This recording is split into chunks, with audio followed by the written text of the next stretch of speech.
Assalamualaikum warahmatullahi wabarakatuh. Jumpa lagi dengan saya di Raudan Channel yang mengungkap rahasia dan fakta di balik sejarah. Dalam kesempatan kali ini kita akan membahas khalifah-khalifah Daulah Ayyubiyah. Topik kali ini tidak kalah menariknya karena dengan materi ini kita akan tahu seperti apa sosok khalifah atau sultan Daulah Ayyubiyah. Termasuk akan tahu bagaimana bisa mereka terlibat konflik rebutan kekuasaan sepeninggal Salahuddin Al-Ayyubi.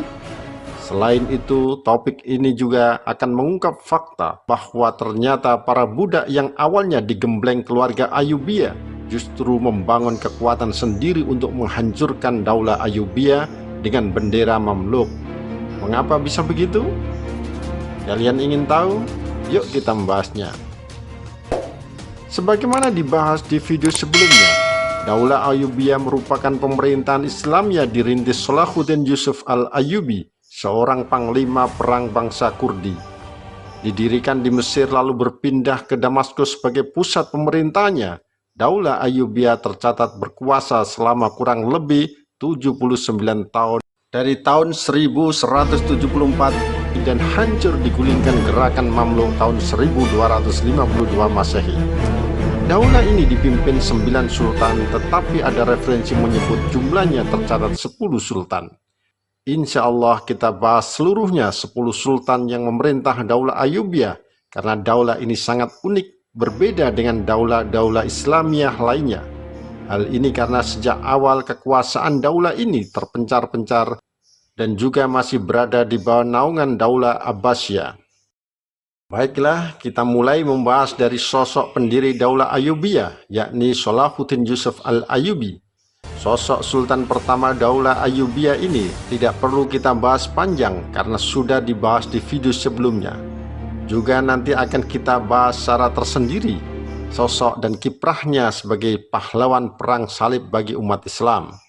Namun yang jelas di bawah kepemimpinan beliau, Daulah Ayyubiyah menjelma menjadi kekuatan raksasa Islam. Wilayahnya pun membentang sangat luas, mulai Mesir, Syria, Syam, Mesopotamia, Libya, Maroko, hingga wilayah Yaman. Selama kepemimpinan beliau, umat Islam bangkit, bahkan pasukan salib pun tidak berdaya menghadapi kekuatan umat Islam di bawah pimpinan beliau. Baitul Maqdis, Masjidil Aqsa, Palestina, Al-Quds pun berhasil dibebaskan dari cengkraman pasukan salibis. Salahuddin Al-Ayyubi tercatat menjadi pahlawan besar bagi umat Islam. Kecintaannya pada agama dan umat Islam telah menempatkan sebagian lembaran hidupnya untuk menegakkan harga diri umat Islam. Kehadiran Salahuddin Al-Ayyubi dalam perang salib merupakan anugerah. Strategi beliau dalam membangun koalisi umat Islam benar-benar menyatukan kekuatan umat Islam membela agamanya. Salahuddin Al-Ayyubi muncul bukan hanya sekadar ingin membebaskan Baitul Maqdis Palestina, tapi memiliki tujuan suci jihad menyelamatkan umat Islam dari pembantaian tentara salibis. Keperwiraan Salahuddin terukir dalam sejarah, tidak hanya diakui oleh kaum muslimin, tetapi juga kaum Kristiani. Kecintaan kepada agamanya membuat sebagian besar hidupnya dihabiskan di atas punggung kuda untuk berjihad di jalan Allah Subhanahu wa Ta'ala. Ini juga yang menjadi alasan beliau memecah-mecah wilayah Daulah Ayyubiyah yang begitu luasnya itu untuk dipimpin oleh para putra dan adik-adiknya agar bisa terurus, sehingga Salahuddin Al-Ayyubi bisa lebih konsentrasi memikirkan gerakan jihadnya. Kesibukan jihadnya itu juga yang membuat Salahuddin tidak punya waktu lagi untuk membimbing dan menyiapkan kaderisasi kepemimpinan bagi putra-putranya. Padahal jumlah putra dan saudaranya tercatat banyak, yakni 17 orang. Maka begitu Salahuddin wafat, mereka pun larut dalam perebutan kekuasaan.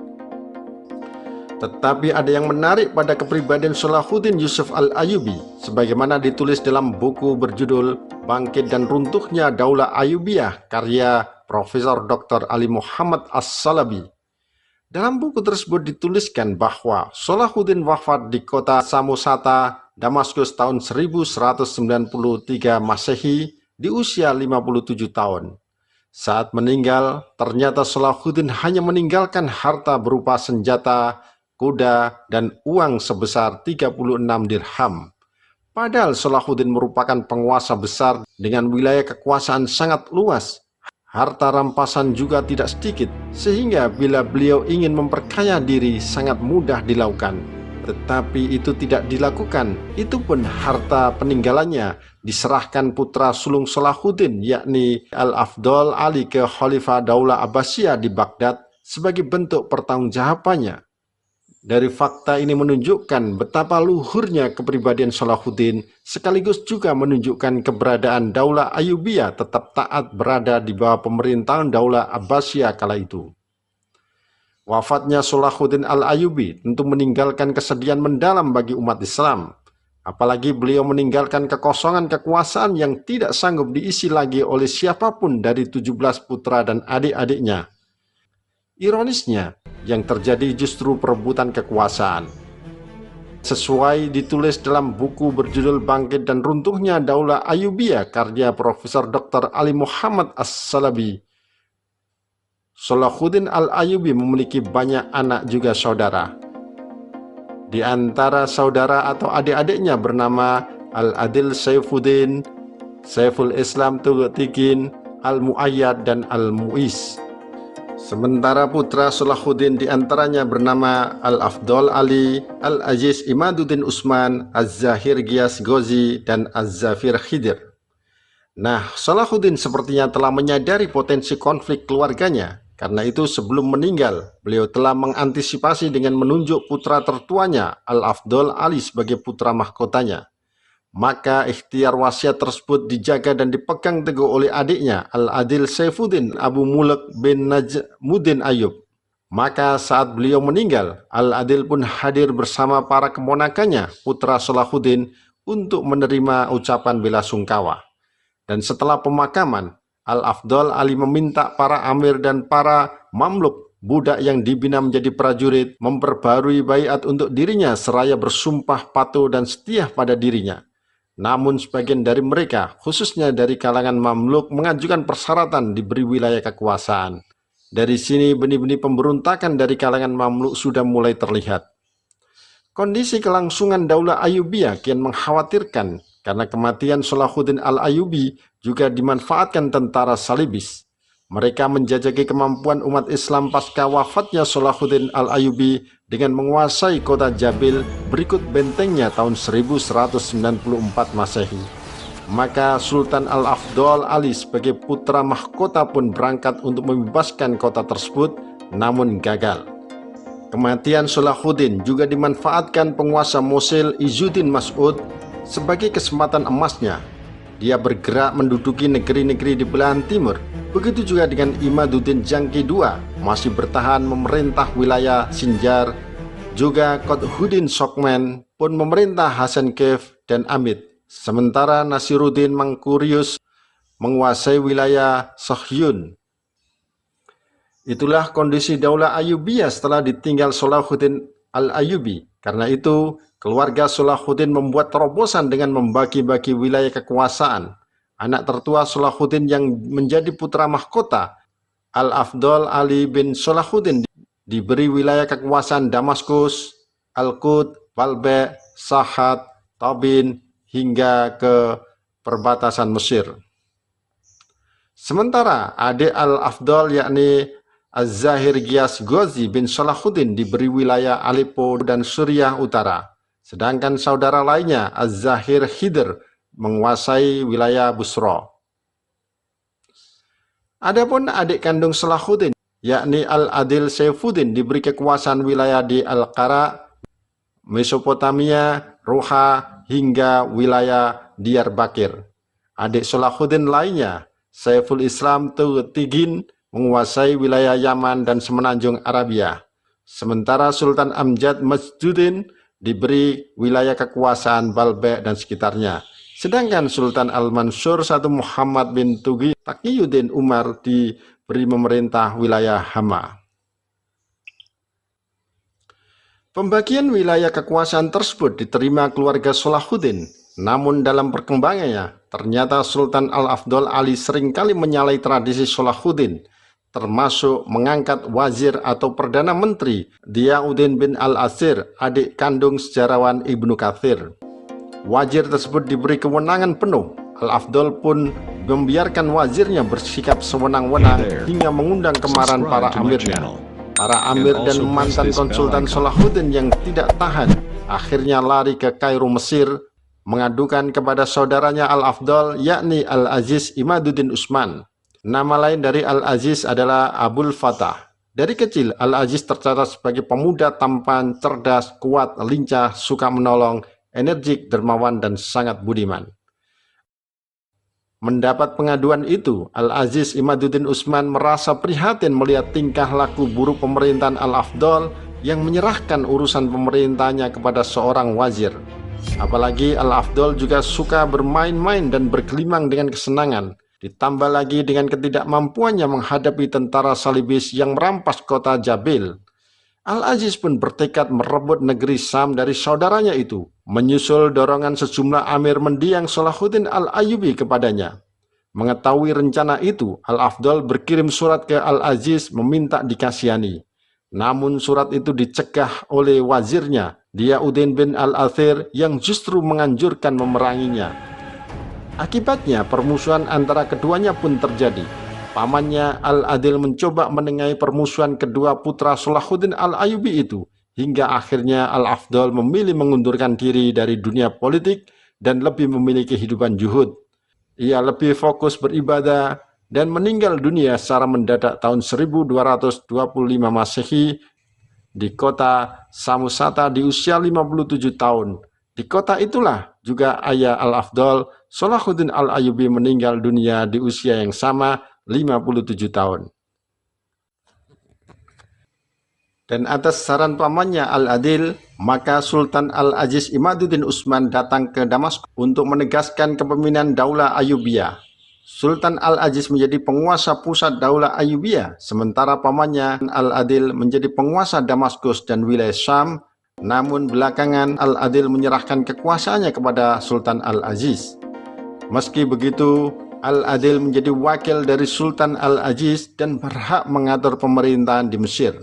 Hingga akhirnya Sultan Al-Aziz meninggal dunia tahun 1198 Masehi di usia 28 tahun.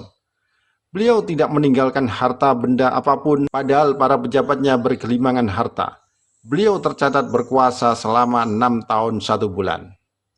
Ketika Sultan Al-Aziz meninggal, para pangeran sepakat melaksanakan wasiat beliau, yakni melimpahkan kekuasaan kepada putra Al-Aziz, yakni Al-Mansur, meski masih kecil, dan mengangkat Bahauddin Qaraqusi sebagai Atabek atau wakilnya untuk mendampinginya.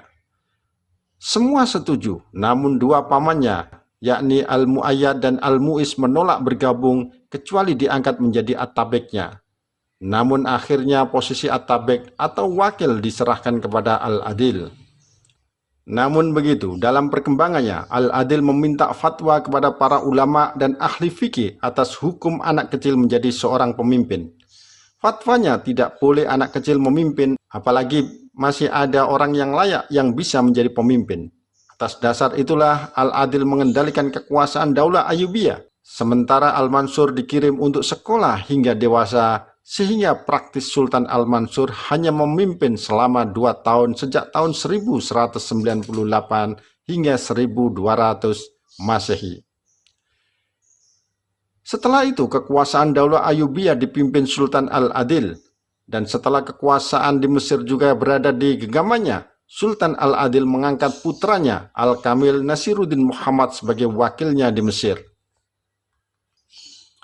Sejak itu, adik kandung Salahuddin Al-Ayyubi ini berkuasa dengan gelar Sultan Agung Al-Adil Saifuddin Abu Muluk Ahlul Muluk Abu Bakar bin Muhammad bin Amir Najmuddin Ayyub. Usianya 2 tahun lebih muda dari Salahuddin Al-Ayyubi. Ia tumbuh sebagai ajudan Sultan Nuruddin, kemudian aktif dalam beberapa peperangan bersama kakaknya Salahuddin Al-Ayyubi. Sosok Sultan Al-Adil memang sudah bukan asing lagi bagi umat Islam. Bahkan beliau juga tercatat ikut berperang bersama kakaknya, membantu pamannya Asaduddin Sirku membebaskan Mesir tahun 1169 Masehi. Dan tahun 1174 Masehi, beliau menguasai Mesir atas nama Salahuddin al-Ayyubi, sedangkan Salahuddin sendiri mengembangkan pemerintahannya di wilayah Damaskus. Juga tercatat berhasil memadamkan pemberontakan orang-orang Kristen Koptik di Kiev, Mesir tahun 1169 Masehi. Maka selama beberapa waktu, beliau dipercaya menjadi wakil Salahuddin di Mesir, lalu diberi kekuasaan di Aleppo, selanjutnya ditunjuk menjadi penggantinya di Karak dan Haran. Sementara Aleppo yang ditinggalkan Al-Adil diberikan kepada putra Salahuddin Az-Zahir. Di era Sultan Al-Adil, Daulah Ayyubiyah mengalami kemajuan. Ia memerintah di Hijaz, Mesir, Sam, Yaman, Mesopotamia, Diyarbakir, dan Armenia. Beliau memang layak menjadi sultan, orangnya tampan, nisgani, pandai menahan amarah, kuat agamanya, pandai menjaga kehormatan, pemaaf, dan suka mementingkan orang lain. Ia memberantas minum-minuman keras dan praktek prostitusi. Bahkan di saat Daulah Ayyubiyah terancam gerakan pemberontakan di wilayah Mesopotamia, pasca wafatnya Salahuddin al-Ayyubi, Al-Adil tampil menyelamatkan daulah ini. Beliau menggerakkan para keponakannya yang memimpin sejumlah wilayah untuk bergerak hingga mendapat kemenangan, sekaligus menegaskan kekuasaan Daulah Ayyubiyah atas wilayah Mesopotamia. Di era Al-Adil, Daulah Ayyubiyah juga disibukkan menghadapi serbuan tentara salib yang kembali mengobarkan Perang Salib kelima. Seruan Perang Salib dikobarkan Sang Paus setelah permintaannya kepada Al-Adil agar Baitul Maqdis diserahkan tidak digubris. Bahkan tahun 1217 Masehi, pasukan salibis sudah berada di wilayah Syam pada musim panas. Namun serangan tentara salibis mengalami kegagalan karena kaum muslimin sangat gigih menghadapinya. Al-Adil berhasil mempertahankan keutuhan wilayah Ayyubiyah, bahkan sedikit memperluas ke wilayah Palestina dan Transjordania bagian utara. Beliau memerintah selama 18 tahun, mulai tahun 1200 hingga meninggal tahun 1218 Masehi. Sepeninggal Al-Adil, putranya Sultan Al-Kamil Muhammad meneruskan kepemimpinan Daulah Ayyubiyah dari Mesir. Nama lengkap Al-Kamil adalah Sultan Al-Kamil Nasruddin Abul Mali Muhammad. Pada masa kekuasaannya, tentara salib dari Eropa kembali melakukan invasi besar-besaran ke wilayah Timur Tengah dalam Perang Salib kelima. Tahun 1218 Masehi, Al-Kamil memimpin pertahanan menghadapi pasukan salib yang mengepung kota Dimyat. Pada tahun 1219, hampir kehilangan takhta karena konspirasi kaum Kristen Koptik. Al-Kamil lalu pergi ke Yaman menghindari konspirasi itu, dan konspirasi itu berhasil dipadamkan oleh saudaranya bernama Al-Mu'azzam yang menjabat sebagai gubernur Suriah. Berkat kebijakan diplomatis dan militernya, Sultan Al-Kamil berhasil menetralisir serangan demi serangan tentara salibis. Begitu juga ketika Raja Jerman Frederick II menginvasi Syria bagian utara dalam Perang Salib ke-6. Al-Kamil berhasil menegosiasi perjanjian damai tanpa penyerangan. Bahkan beliau berhasil kembali merebut Yerusalem melalui jalur diplomatis. Namun pada Februari tahun 1229 Masehi, Sultan Al-Kamil menyepakati perdamaian selama 10 tahun dengan Frederick II. Isinya antara lain mengembalikan Yerusalem dan kota-kota suci lainnya kepada pasukan salib, dan kaum muslimin dan Yahudi dilarang memasuki kota itu kecuali di sekitar Masjidil Aqsa dan Masjid Umar. Meski begitu, Al-Kamil akhirnya berhasil merebut kembali Yerusalem melalui jalur diplomatis. Selama 20 tahun berkuasa, Sultan Al-Kamil berhasil mempertahankan keutuhan wilayah Ayyubiyah di tengah ancaman invasi beruntun tentara salib Eropa. Beliau wafat tahun 1238 Masehi dan digantikan putranya Al-Adil II. Sultan Al-Adil II naik takhta menggantikan ayahnya Al-Kamil. Namun masa kepemimpinan Al-Adil II tergolong singkat, hanya 2 tahun. Sepanjang pemerintahannya, Al-Adil II tidak melakukan banyak hal. Dia hanya melanjutkan kebijakan-kebijakan ayahnya tanpa inisiatif baru. Kondisi Daulah Ayyubiyah sendiri sudah melemah dan mulai kacau. Peperangan internal terus terjadi akibat perebutan kekuasaan di antara para pangeran Ayyubiyah. Pada tahun 1240 Masehi, Al-Adil terbunuh dalam kudeta yang dipimpin Panglima Mamluk bernama Baibars. Dengan wafatnya Al-Adil II, wilayah pusat Daulah Ayyubiyah di Mesir dikuasai Mamluk. Meski Mesir dikuasai Mamluk, namun keluarga Ayyubiyah masih mencoba bertahan di Syria di bawah kepemimpinan An-Nasir Yusuf, putra Sultan Al-Aziz Imaduddin Utsman. Beliau melakukan perlawanan terhadap agresi Mamluk, termasuk Perang Laodicea tahun 1244 Masehi dan Perang Homs tahun 1250 Masehi. Sayangnya, perlawanan tersebut berakhir sia-sia. Tahun 1250, pasukan gabungan Mamluk dan tentara Salibis berhasil mengalahkan pasukan Ayyubiyah dalam Perang Fariskur dekat Kairo, Mesir. An-Nasir Yusuf tewas dalam pertempuran itu, sehingga pusat kekuasaan Ayyubiyah di Damaskus direbut paksa oleh tentara Mamluk. Tak hanya An-Nasir Yusuf, putra Sultan Al-Kamil lainnya seperti Sultan Soleh Najmuddin Ayyub juga bertahan melawan kekuatan Mamluk, bahkan mendeklarasikan sebagai Sultan Ayyubiyah setelah Al-Kamil wafat. Tahun 1249 Masehi, Sultan As-Saleh Najmuddin wafat, digantikan putranya Al-Muazzam Turansah yang berusia sangat muda. Kondisi Daulah Ayyubiyah saat itu sudah sangat kritis. Bahkan sebelum beliau naik takhta, pasukan Mamluk telah merebut sebagian wilayah Mesir dan menguasai Kairo. Turansah sendiri tidak memiliki dukungan kuat baik dari tentara maupun rakyat. Beliau juga dianggap terlalu muda dan tidak cakap memimpin negara dalam kondisi kacau tersebut. Pada tahun 1250 Masehi, pasukan gabungan Mamluk Mesir dan tentara Salibis Eropa melancarkan serangan besar-besaran ke wilayah Daulah Ayyubiyah yang tersisa di Syria. Dalam pertempuran Fariskur dekat Kairo, Turansah dibunuh tentara Mamluk. Dengan wafatnya sang sultan, riwayat Daulah Ayyubiyah sebenarnya sudah berakhir. Namun sisa-sisa kekuatan Daulah Ayyubiyah masih mencoba bangkit dengan menggalang kekuatan di Damaskus, Syria. Para pengikut setia Daulah Ayyubiyah mengangkat putra Turansah, Al-Ashraf Muzaffaruddin, menjadi sultan di Damaskus setelah kematian Turansah. Namun, kekuasaannya tidak bertahan lama. Hanya dalam waktu tidak lama setelah pengangkatannya, pasukan Mamluk dipimpin Baibars berhasil merebut kota Damaskus. Muzaffaruddin ditawan lalu dieksekusi mati di Kairo atas perintah Panglima Mamluk Aibak. Dengan tewasnya Al-Ashraf Muzaffaruddin, maka berakhir sudah riwayat Daulah Ayyubiyah secara total dan permanen. Seluruh wilayah kekuasaan Ayyubiyah berada di tangan dinasti Mamluk Bahri, mereka yang melanjutkan perjuangan mempertahankan kejayaan Islam di wilayah Syam. Bagaimana kelanjutannya? Apakah Daulah Mamluk yang memang terbentuk dari para budak tersebut bisa melanjutkan pemerintahan Islam? Dan mengapa mereka harus konspirasi bekerja sama dengan tentara salib? Mengapa Daulah Mamluk akhirnya juga pecah menjadi dua? Namun di balik semua itu, Daulah Mamluk terbukti sebagai satu-satunya kekuatan Islam yang mampu menghadapi bengisnya tentara Mongol.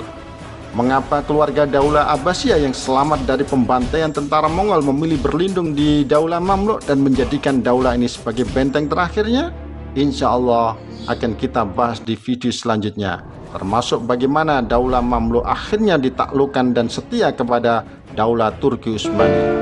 Demikian kisahnya, semoga bermanfaat. Wassalamualaikum warahmatullahi wabarakatuh.